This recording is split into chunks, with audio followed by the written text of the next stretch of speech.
नमस्कार,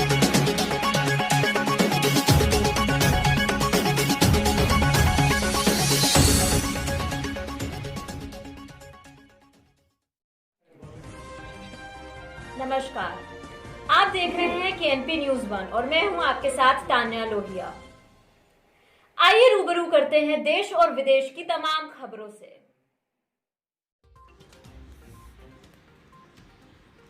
समाजवादी पार्टी के विधायक ने दी पुलिस को गिरफ्तारी। राजनीतिक संत की सरकार में धार्मिक संत के अनुयायियों पर मुकदमे के विरोध में सोशल डिस्टेंसिंग का पालन करते हुए आर्यनगर विधायक अमिताभ वाजपेयी ने अपनी गिरफ्तारी दी। संत मुख्यमंत्री की सरकार में एक संत की अंतिम यात्रा में शामिल लोगों पर मुकदमा सोशल डिस्टेंसिंग का पालन किया है, परंतु मन व्यथित था और अपने को रोक नहीं पाया। बीमारी धर्म नहीं देखती, इसलिए सोशल डिस्टेंसिंग का पालन सभी को करना चाहिए। मुझे अखबार के माध्यम से पता चला कि मुकदमा दर्ज किया गया है। जब जनप्रतिनिधि मौजूद थे तो मुकदमा अज्ञात लोगों के खिलाफ क्यों? मैंने अकेले थाने आकर अपने को पेश किया ताकि पुलिस को इस आपातकाल में परेशानी का सामना ना करना पड़े। तो अकेले थाने आकर सोशल डिस्टेंसिंग का पालन करते हुए अपनी जमानत करा ली है, परंतु यह सोचनीय है कि एक संत मुख्यमंत्री के द्वारा इतने महान संत के गोलोक धाम जाने पर कोई टिप्पणी नहीं की गई। संभवतः कारण ये हो सकता है कि श्री शोभन सरकार के आदेश पर सपा सरकार में बहुत कार्य हुए थे। श्री शोभन सरकार की विकास पर परक सोच का लाभ लाखों ग्रामीणों को मिलता रहा है और इसीलिए इस क्षेत्र में उन्हें भगवान तुल्य माना गया है। विधायक जी की अपील है कि सोशल डिस्टेंसिंग का पालन करते हुए सभी लोग अपनी अपनी अकेले आकर गिरफ्तारी दें, पुलिस का सहयोग करें। कानपुर से संवाददाता विभू सैनी की रिपोर्ट, केएनपी न्यूज 1।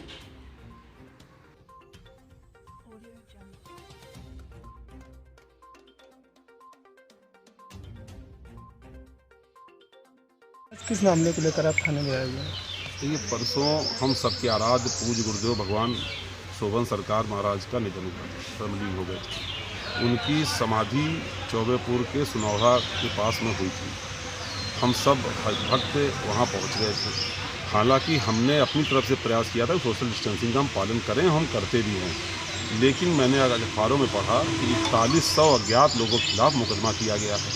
मुझे विश्वास नहीं हुआ कि एक संत की सरकार में संत की अंतिम यात्रा में शामिल होने वाले भक्तों पर मुकदमा किया गया। और ऐसे में जब पुलिस पहले ही परेशान है व्यवस्थाओं को बनाए रखने में, अब पुलिस 4100 लोगों को ढूंढती घूमे कौन कौन भक्त आए थे, फिर अत्याचार उत्पीड़न शुरू हो, तो ये अच्छा नहीं है। जब हम जनप्रतिनिधि जो सबको सब लोग जानते हैं तो अज्ञात कैसे हो सकता है। तो मैंने अपनी सामाजिक जिम्मेदारी के तहत आज यहाँ आकर के थाने में सूचना दी है कि मैं उस 4100 लोगों में शामिल था। मैंने भी जाने अनजाने कहीं ना कहीं उल्लंघन हुआ होगा मुझसे। जब आपने अज्ञात दिखा, मैंने प्रयास किया कि ना हो, मैंने नहीं किया, लेकिन अगर हुआ हो तो मैं अपने आप को प्रस्तुत कर रहा हूं और हमारा चालान उसमें करा जाए। पुलिस ने हमारा मुचलका भराया है।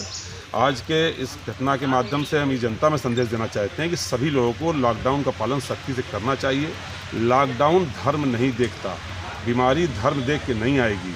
और कहीं ना कहीं इस बात को लेकर पीड़ा भी है कि एक राजनीतिक संत की सरकार में एक धार्मिक संत की मृत्यु होने पर इस प्रकार की कार्रवाई करी गई। इसको लेकर के मन में पीड़ा भी है। जनता में संदेश जाना चाहिए, किसी भुलावे में ना रहें। कहीं ना कहीं ये जरूर लगता है कि जब समाजवादी सरकार थी तो उन महान गुरुदेव संत के कहने पर वहाँ मैथा में तहसील बनाई गई थी। उनके कहने पर जो अपलिफ्टिंग सिस्टम सिंचाई का था उसमें मदद करी गई थी, सड़कें बनाई गई थी, गंगा जी पे पुल बनाया गया सपा सरकार में उनके कहने पे। तो मुझे लगता है कहीं ना कहीं कोई दुर्भावना भी है, क्योंकि माननीय मुख्यमंत्री जी का कोई ट्वीट श्रद्धांजलि के संबंध में नहीं आया, किसी बड़े भाजपा नेता का ट्वीट नहीं आया, क्योंकि अखिलेश जी का ट्वीट आया था श्रद्धांजलि के संबंध में। इसलिए मुझे लगता है कहीं ना कहीं सरकार की दुर्भावना भी इस मामले में